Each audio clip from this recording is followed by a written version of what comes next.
Hello and welcome back. In this video, we're going to start with subsection 2 in part 3, where we're going to be working with strings. So this is, I think, a very pivotal lesson that we're going to go through from what we've learned so far. Now, from my experience working with strings and learning how to manipulate strings and get information from strings, is something that's in the typical college setting is covered a lot earlier in the course when I was in college and when I was learning introductory programming fundamentals with Java. Strings was like chapter one stuff. It was like the first thing that you learn really when you start writing code is how to write variables that store strings, how to get the length of a string, and things like that. And I think as you progress further and learn more about how to work with strings, it's a much better segue into learning about loops and how to iterate your code, how to do things over and over to get a certain result using loops, using while loops, using for loops, and things like that, or do while loops and stuff like that. So we're starting this a little later in this course. It's in part 3, in section 2 of part 3. But at least from what I've learned and from what I've asked other people who have gone through computer science courses and I've taken programming courses in the past, this section it usually comes a little bit earlier, even before you learn how to work with loops, because loops are really a slightly more higher level concept in programming. So the fact that we're kind of doing it a little bit inverse is neither here nor there, but I figured it's something I should mention. And but if you look at this course as holistically, the way they've laid out the material, it does work in this sense. But I would have appreciated if we did it sort of the opposite way. Learn how to work with strings, segue into working with loops, because even in the sections that we learned about loops, we were learning how to use strings in our loops. So I think that would have been a much nicer segue. But I digress. So the learning objectives for this section are that you will be able to use the operators for addition and multiplication with strings. You will learn how to find out the length of a string. You will know what is meant by string indexing, and you will know how to look for substrings within a string. And I apologize if you hear a fan noise. I do have my heater running as per usual. It's a little chilly today. So I just have it pretty close to me to keep me warm as I make these videos for you guys. There are a lot of exercises in this section. I've taken a brief look at them, but there are quite a bit. Like there's, I think, almost the bulk of the exercises for this entire part 3 is just in this subsection. I mean, in this section too. So hopefully we can get through quite a bit of them in this video in at least 20 minutes. And in the next video, if necessary, we'll go through the remaining readings and exercise in this section. All right, so let's continue. String operations. Strings can be combined or concatenated with the plus operator, the addition operator. So here we have a sample program. We have a variable called begin. It stores a string that says ex or x. Then we have another variable called end. It stores a string ample. And we have another variable called word, which stores begin plus end, or the concatenation of the string begin, what's stored in the variable begin, that string, and the string stored in the variable end. And we print word, and it prints out example. So this is how we concatenate strings using the plus operator.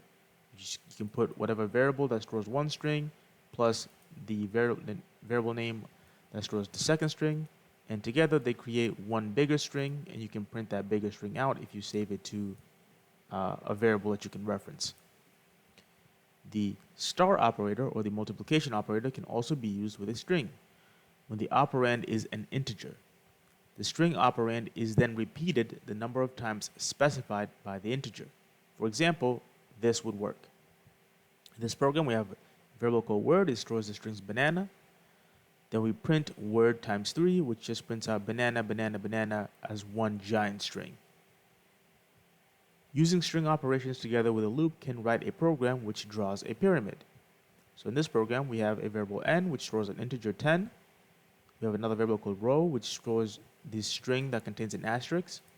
Then we have a while loop that says while n is greater than 0, print a line that starts with a space times the whatever the current value of n is plus row, which will be plus this asterisk string. And then we increment the string, or we concatenate 2 more asterisks to the row string. And then we decrement n by 1. And that prints out this pyramid of little stars, like this. So I'll go to the Python playground that we sometimes go to, just to show you guys this code in action. If this would so kindly load, there we go. And if we run this, I understand, and that's what it does. So it just prints out this pyramid in asterisks. Now I could sit here and print statement for each line, but in essence, this is what the code is doing. It prints a string started by a bunch of spaces equivalent to the current value of n, and then we print that asterisk for that row. And then we go down the line until we get to n is greater, until we get to n is 1. All right. The print command within the loop prints a line which begins with n spaces. So this is them breaking down what this program we just covered is doing. Followed by whatever is stored in the variable row. Then 2 stars are added to the end of the variable row, and the value of the variable n is decreased by 1. Okay, so we have our first exercise here, called string multiply. It says, please write a program which asks the user for a string and an amount. The program then prints out the string as many times as specified by the amount. The printout should all be on one line, with no extra spaces or symbols added. An example of expected behavior. So we're going to prompt the user to type in a string, then we're going to prompt the user to type in an amount, and then we're going to print that string that amount of times. So here we input higher as the string, then we input 4 as the amount, and it's just going to print higher 4 times as one long string. So here we're going to have a variable called input string, set that equal to an input.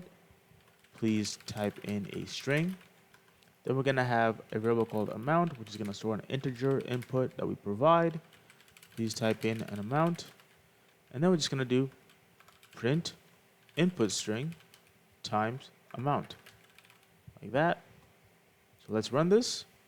If we provide the same sample input that they give us, so higher and 4, it prints higher 4 times, like that. So that's the solution to this exercise. If we test this, our exercise passes, our solution passes, we can view the model solution, and they write the same thing.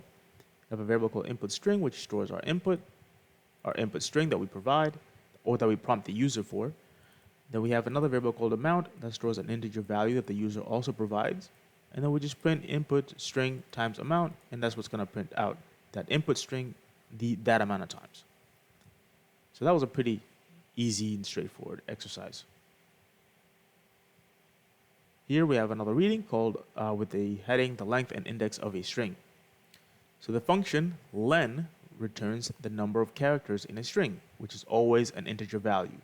For example, if we pass in the string hey to the length function, it returns 3 because there are 3 characters in the string hey, right? HEY 1, 2, 3.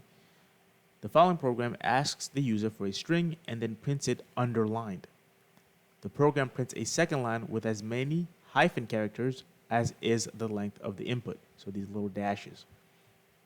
So the program prompts the user to input a string, then we print that string back out, and then underneath that printout, we also print a string of hyphens that is equivalent in length to the input string.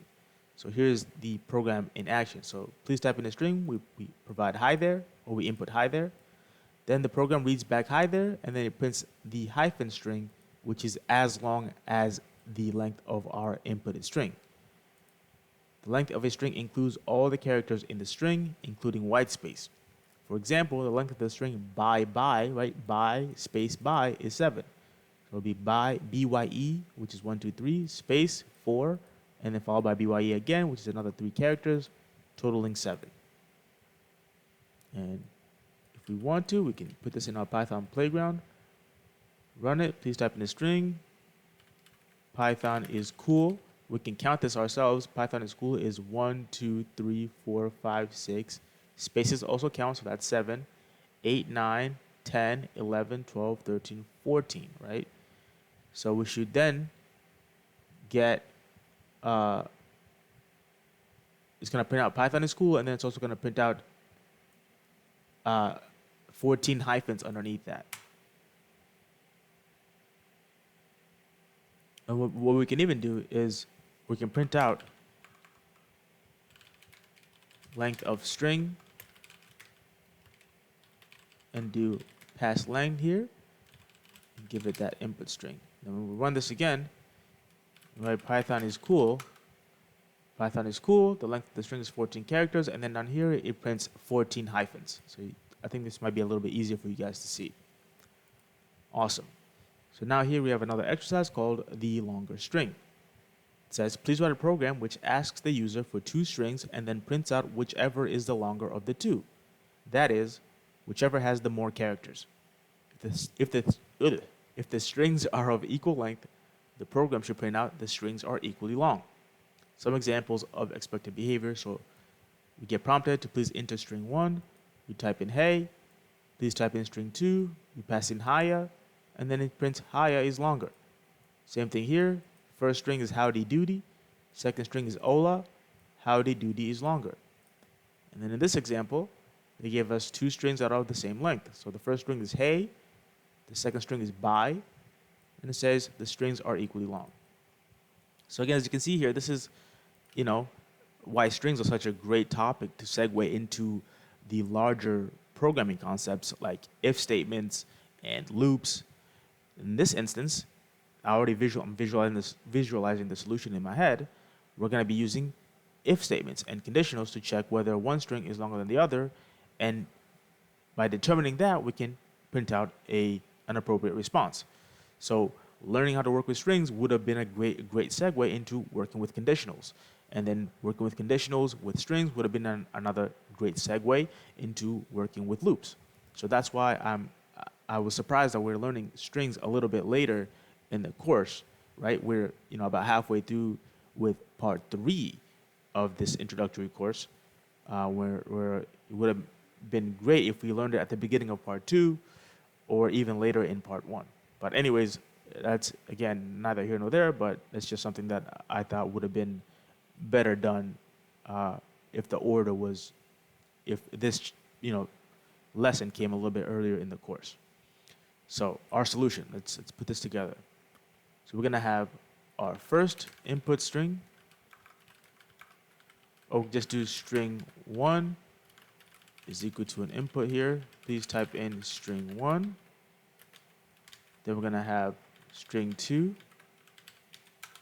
And then we're just going to do an if statement. If we're going to use the length function, pass in string 1 is greater than length of string 2, print string 1 is longer, like that. Then elif length string 2 is greater than the length of string 1. I'm just going to print string 2 is longer. Else print the strings are equally long, just like that. So now if we run this, we're going to, as I've mentioned in the previous videos, I'm always going to use the sample inputs that they provide, that the instructors provide, to see if we get the expected output. So we're going to do hey and haya, then howdy doody and hola, and then hey and bye. So hey and haya are the first 2 input. Hey, haya, and we get haya is longer because hey is only 3 characters, H-E-Y, while haya is 4 characters, H-I-Y-A. So this first sample input gives us the expected output. Let's try howdy doody and hola. Oh, pardon me. Let's run this again. Same thing. It prints howdy doody is longer. Howdy doody is 1, 2, 3, 4, 5. And remember, spaces count towards the length of the string. So 1, 2, 3, 4, 5, 6, 7, 8, 9, 10, 11. While hola is only 4 characters. So 11 is larger than 4. And it prints howdy doody is longer, which is what we expected from our given these two sample inputs. And now we have these two final inputs, which are the exact same length of hey and bye. So first input is hey, second input is bye, and the strings are equally long is printed as the final output. So if we test this, there we go. Let's view the model solution to compare. And they do the same thing. They have input string 1, input string 2, that stores our inputted strings. Then they do conditionals. If the length of string 1 is greater than the length of string 2, print string 1 is longer.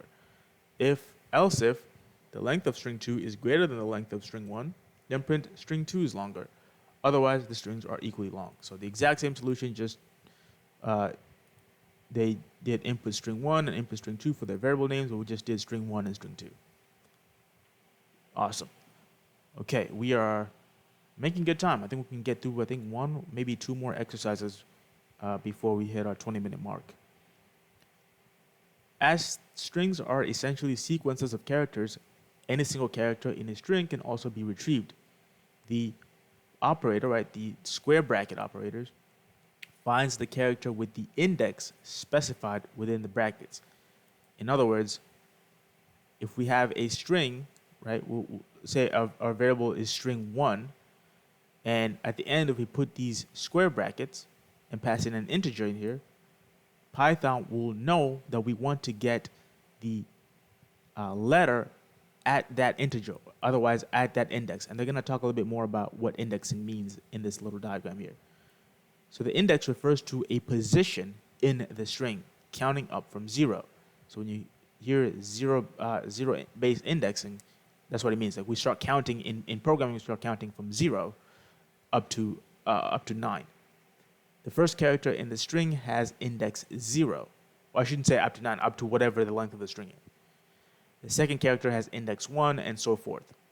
So here if we have a string, in this image, we have a variable myString, which stores the string exemplary.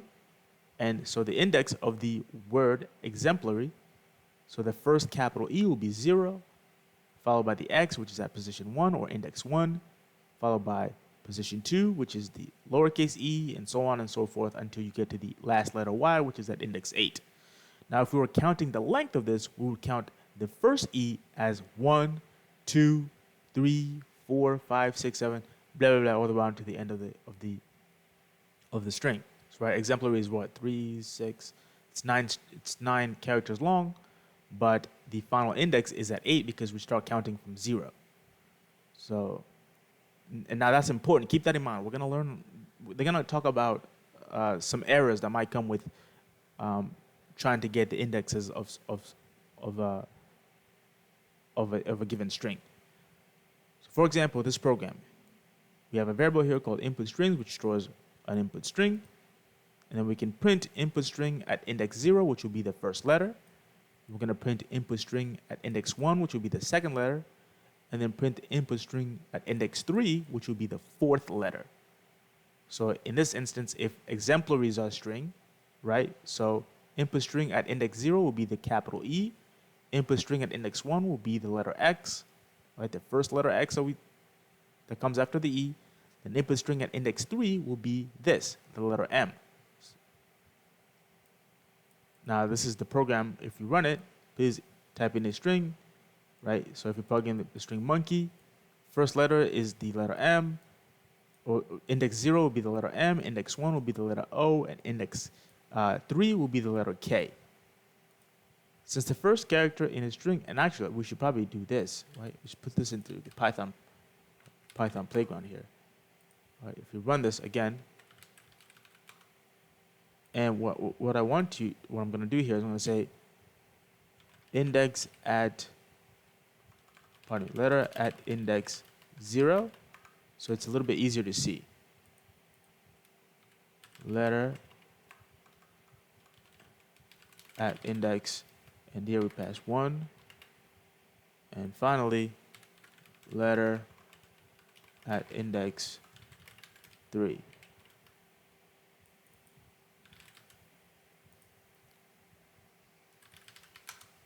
So MOOC, so you can see it now, what it's referencing to. So letter at index 0, which is the first letter, is this first M.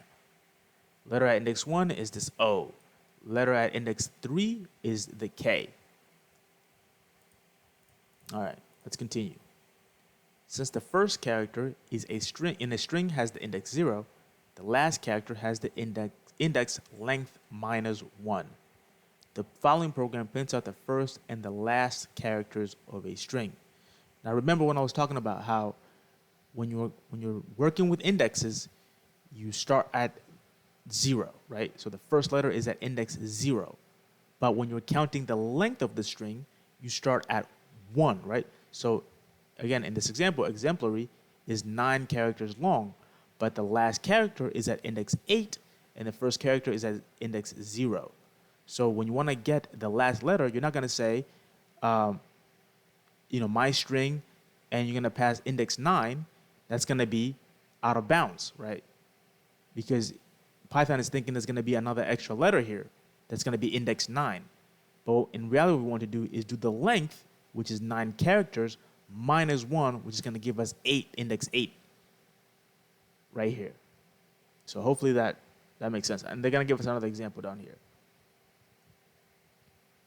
So here we have a program, input strings, a variable called input string, which throws a string that we provide.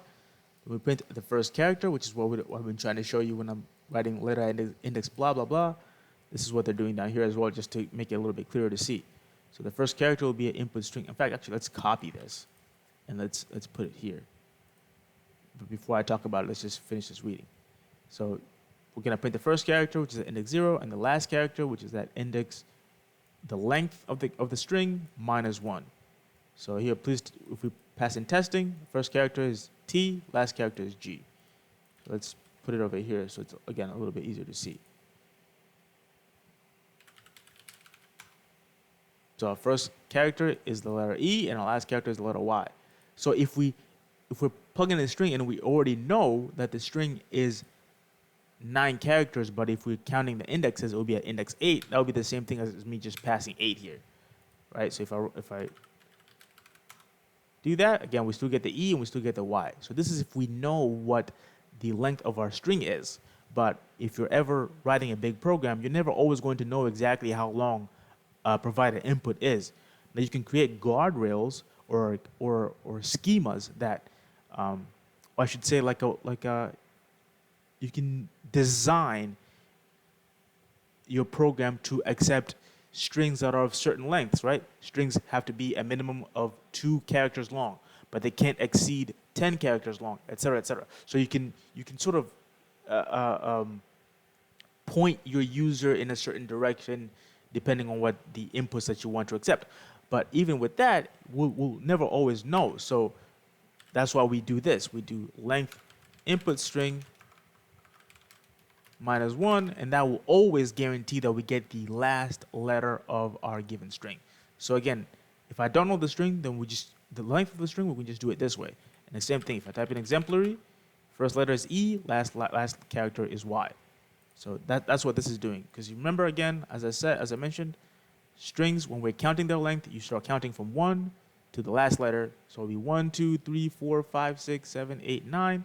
But when we're getting indexes, it will always be one letter less than the length of the character. So because we start counting from 0 when we're talking about indexes of character indexes when it pertains to strings. All right, so hopefully that makes sense. If you're still a little bit confused, you can ask me in the comments, and I'll make another video talking a little bit more about this stuff because it's fun. It's really fun stuff to learn. All right, so the following program loops through all the characters in a string from first to last.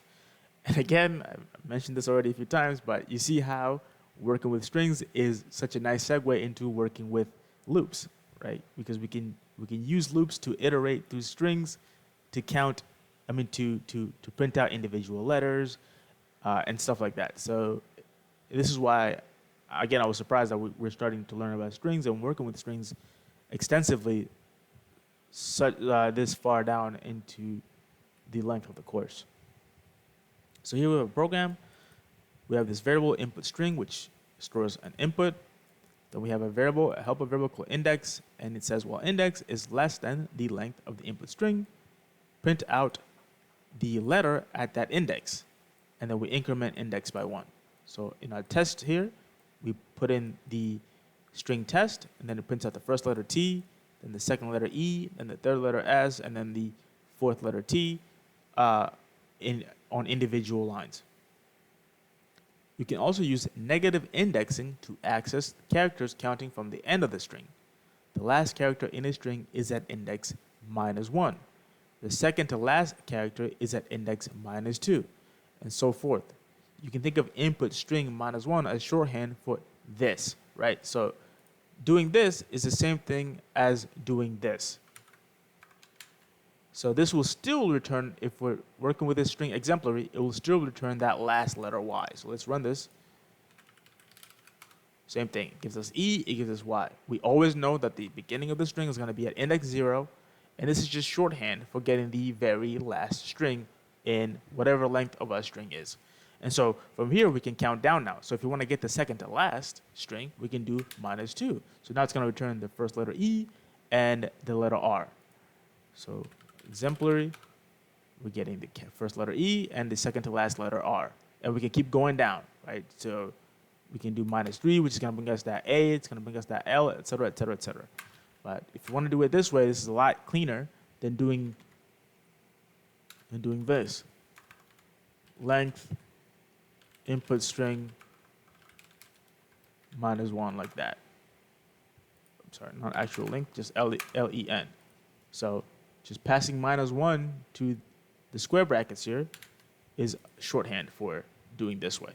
Or you can think of it as shorthand for getting the last index in a string. The example from above can be simplified with negative indexing. So here, input string, we print the first character, which is 0. Print the last character, we pass in -1. And if we pass in again that string testing, first character is going to print out the first T, and the last character it's going to print out is the G. Index error, string index out of range. And this is what I told you to keep in the back of your mind that when we're talking about indexes with strings, we start counting from 0. When we're talking about the length of the string, we start counting from 1. If you tried the above examples for yourself, you may already have come across the error message, index error, string index out of range. Now, I haven't purposely triggered this error for you guys, but we can see it here. So let's say, for example, exemplary. We get this error, right? Trace back most recent call. This is where that error is coming from. Print, and then this is the line. Right? So Python is telling us exactly what the problem is, right? On line 3, which is here, line 3, this is what we're telling Python to do. Print that last character, and then this is what's causing that error, right? We're giving Python an index that doesn't exist in that string, right? Index error, string index out of range. Remember, the string index exemplary is only 9 characters long, and the final character is at index 8. But we're passing index 9, right? So there's nothing else here. There's nothing coming after the Y. If our string was exemplary with a space, perhaps, then it will return that empty space. But there is none there. So Python's like, hey, you're telling us to give you what exists at this index in this string, but that index doesn't exist beyond that letter Y. So that's what's happening here. That's why if we want to get that final last letter, we pass either -1 or we pass in length of the input string -1, et cetera, et cetera. So that's what I was telling you, to keep that in the back of your mind, that when it comes to strings, we start counting from 0 to the end of the string if we want to get the indexes, and we start counting from 1 to the end of the string if we want to get the length of the string. This error appears if you try to access an index which is not present in the string. So again, if we pass in 9 here, it's going to be out of bounds. Please type in a string, introduction to programming. The 10th character is I. Please type in a string Python. Okay. If we're passing the index 9, then in this really long string here, it's going to be able to find what the letter at index 9 is, which I think it's this letter I here, which is what's being printed here. But if we type in a short string like this, Python, which is only 7 characters long, then index 9 is going to be out of range, right? It's not going to, this is going to start at 0, 1, 2, 3, 4, 5. 5 is going to be the last index to get this last letter N. But if we're passing in 9, then Python's like, well, you're asking us to find a character in this string that doesn't exist, right? Because there's not enough space for it. Sometimes an indexing error is caused by a bug in the code. For example, it is quite common to index too far when trying to access the last letter in a string. Exactly. Now this can usually happen if we're anticipating a string to be a certain length. So we're going to say, hey, we know that the user has to input a string that is only 10 characters long, or that has to be 10 characters long. So we're just going to go ahead and target that last index, which is going to be index 9. But what happens if a user inputs a string that's slightly less than being 10 characters long? So we're going to get, it's going to cause that error. Since the string indexing begins at 0, the last character is at index length of the input string minus 1, not length at the input string, right? So what is this saying? So length at input string minus 1 will be the last character, right? The last index that we can access for that string. So if a string exemplary is 9 characters, length of exemplary minus 1 will be 8, compared to length of exemplary, which will be 9. So this will be 8, this will return 8, and this will return 9. There are situations where the program should prepare for errors caused by input from the user. So here we have a program, we store a string in this input string variable, then we check if length of input string is greater than 0, then print the first character, which is going to be at index 0, and then print the string, input string is empty, there is no first character. In the example above, if the program hadn't included a check for the length of the input string, a string of length 0 would have caused an error, right? So basically, if we don't input a string, is what this is saying. Like if we don't input anything, then it's going to print the input string is empty. Otherwise, it's going to give us the first letter of that string, and we can put this into a Python program here. We're not going to do any more exercises. We've hit the 30-minute mark here, but I just want to cover this little last section here, and then the next video we'll do these exercises because they come pretty much in free for all here. So if we put this in here, right? So let's say I don't enter anything, and I just press enter on my keyboard, then we get this. We're handling that potential use case, right? When we don't input anything, the input string is empty. There is no first character, right? It's printing this. But if I was to run this again and print hello world, and the first character of our inputted string of hello world is that H, right? Input string right here. So that's what this whole section is talking about. That, which is again what I said earlier, you can design your programs, right? You can write your programs in a way that we can mitigate certain behaviors, right? If a user inputs a string that's, say for example, you're building a piece of software or a web application that lets users sign up and create accounts, right? And you want your users to always provide a username, right? They can't leave that field blank. They have to give you their username. So you can say, hey, if that field is left blank, then print this, right? Print, hey, you can't leave this field blank. You have to give us your username. And then if they input a username that's too short, you can say, that's maybe 2 characters long. You can say, hey, your username has to be more than 2 characters long, right? And if they give you a username that's too many characters, like 10 characters or more, then you can say, hey, your username is too long. So you can design your programs in a way that will help you narrow out what exactly you want the outcome to be based on what the inputs are. And then you can handle those different scenarios. So if a user inputs a username that's too short, you can tell them, hey, your username is too short. If a user inputs a username that's too long, you can say, hey, that username is too long, and so on and so forth. So this is kind of that example of that, right? So if a user, we're expecting a string to come in. If they don't give us a string, then we can prompt them and say, that string is empty. There is no first character for us to do anything with or for us to return. But if they do give us a string, even if they give us a string that's 1 letter, right? The first character is H. If we pass in E, the first character is E. If we type in E, right? You get what I'm saying. So this is, again, one of those, hopefully it starts massaging into your brain that this is really where all these advanced stuff that you see that, websites are able to do and software is able to do, it really starts down at this very fundamental very fundamental level of being able to work with inputs, like in this example, working with strings and doing certain things with those inputs based on what we want to guide the system into doing.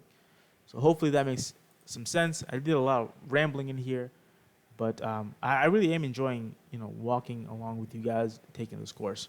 So I'm gonna stop the video here. In the next video, we're going to do these exercises. I took a look at them before I started recording. I think they're all pretty very straightforward, and the material that we've learned so far should be more than enough to cover these series of exercises that we are going to do in the next video. And then after that, we'll probably wrap up with the remaining readings and exercises. So stay tuned for that next video. I will be up basically right after this one.